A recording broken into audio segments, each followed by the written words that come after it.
Just a few hours ago, this new cover of The New Yorker came out. It's a tiny hand in a big suit, holding a TV remote.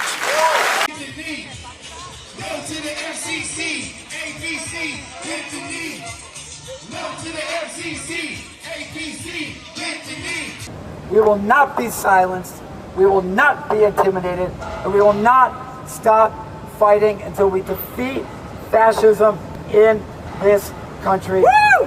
ABC, grow a spine! ABC, grow a spine! Well, this is one way to send a message to the president. You see, when Jimmy Kimmel Live was pulled off the air after a monologue criticizing the MAGA movement's handling of the Charlie Kirk killing, it sparked more than just headlines. It triggered protests, outrage, and a wave of people rightfully saying, you know where this is heading, right? The ending is pretty much the same whenever this happens in the history books. I feel bad about this because we all see where this is going, correct? It's managed media, and it's no good. It's silly. It's ridiculous, and you can't go around firing somebody because you're fearful or trying to suck up to an authoritarian criminal administration in the Oval Office. That's just not how this works.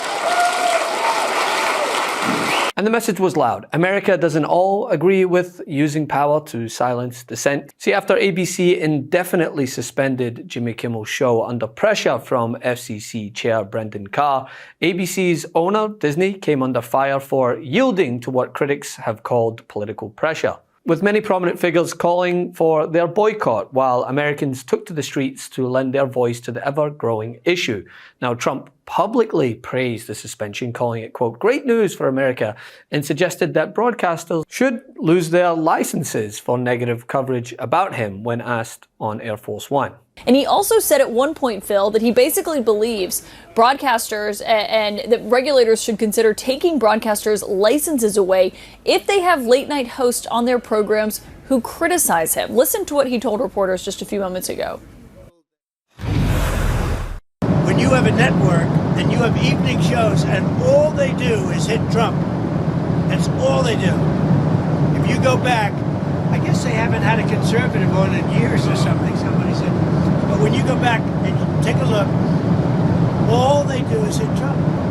They're licensed. They're not allowed to do that. In Los Angeles, hundreds gathered outside Disney's headquarters in Burbank, joined by members of the Writers Guild of America, and similar demonstrations popped up outside ABC's New York studio and the Hollywood studio that hosts Kimmel's show. And as I've said through all of this, right, these protests aren't just about Kimmel. They're about who gets to speak and who gets silenced. When audiences, artists, unions, and media workers push back, it suggests concern over free speech, political interference, and whether an administration can publicly pressure media companies without accountability. And it also signals that many Americans see such moves as more than entertainment policy.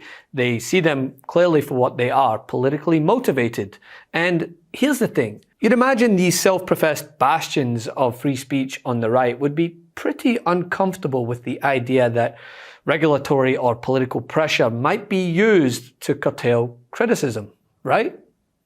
Right? And there's something I want to say to any of the business leaders who are being dragged across one red line after the other, who are going along with it because they think it's going to help them or because they think it will get the Trump administration off their back. You need to understand that this is a one-way trip, that sooner or later, if you play this game, you will have even less room for maneuver in the future. They didn't stop at the law firms. They didn't stop at the universities. They didn't even stop at the comedians.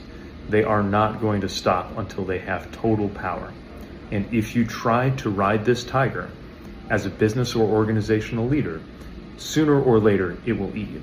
Now, these demonstrations come at a moment when Trump can't escape bad numbers, even from Fox News polls. According to a recent Fox News national survey, his overall job approval is 46%, but only 39% approve of his handling of the economy. More than half of voters say that the economy has worsened under his watch, which when confronted with, he just blamed the person conducting the polls because, of course, he did. When do you think that people are going to feel that? Because we do see polling that doesn't poll well in the economy. The recent Fox polling said 52% say the economy is worse under this administration. You've got unemployment at the highest rate in 4 years. Groceries made a big jump in the last term. So how is that? You're looking forward with these plans that you just talked about. When will people feel that, Mr. Well, Trump? when the factories start opening. I mean, right now we're building them. And, you know, Fox polling, I have to tell you, I've told you before, it's the worst polling I've ever had. It's always, I mean, during the election, they had me winning by a little bit, not by a massive amount. And Fox polling, I've told Rupert Murdoch, go get yourself a new pollster because he stinks. And this is for years now. But the thing is, countless other polls only further reinforce this. A Gallup poll puts his approval at just 37%, and another Reuters Ipsos poll showed him underwater at 40% overall, one of the lowest of his second term, and lowest of any president, only bested by his first term. And honestly, when even those in what is just state-run media at this point are acknowledging how dissatisfied the American people are with the presidency on core issues, you know that it's bad. The idea that this lie that he continues to spread, that most Americans support his approach, is just false. I mean, if you believe that, then you'll think this is a happy couple. But the response is worth noting, right? How other late-night hosts addressed the issue head-on, putting their livelihoods and shows at risk. Just a few hours ago, this new cover of The New Yorker came out. It's a tiny hand in a big suit, holding a TV remote.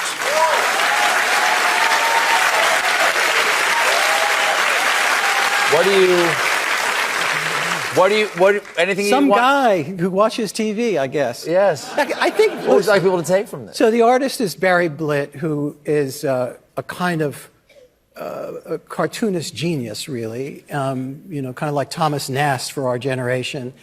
And it captures in one image Trump's peculiar obsession with the media, particularly television, I'd have to say.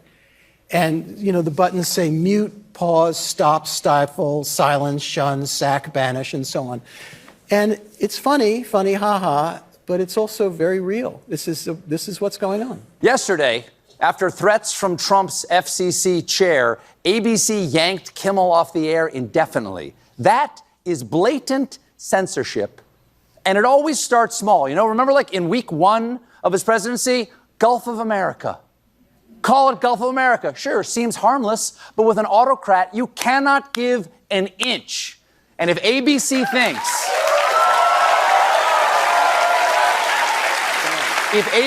thinks that this is going to satisfy the regime, they are woefully naive. And clearly, they've never read the children's book, If You Give a Mouse a Kimmel. And to Jimmy, just let me say, I stand with you and your staff 100%. And also, you couldn't let me enjoy this for like 1 week. Just come on.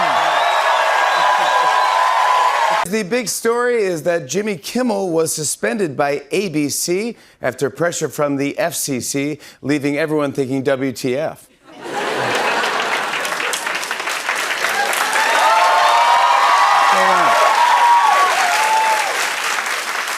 This morning, I woke up to 100 text messages from my dad saying, I'm sorry they canceled your show. I go, that's not me. That's Jimmy Kimmel. But to be honest with you all, I don't know what's going on. And no one does. But I do know Jimmy Kimmel. And he's a decent, funny, and loving guy, and I hope he comes back.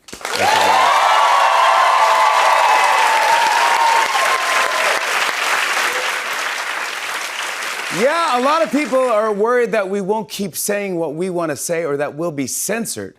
But I'm going to cover the president's trip to the UK just like I normally would. And Americans didn't just watch a show go off the air. They turned out in the streets to defend something that they see as a basic and fundamental principle in the United States: the right to dissent, to criticize, to speak freely. It sets a dangerous precedent. I think that if the government can control the media, then we slip dangerously into fascism.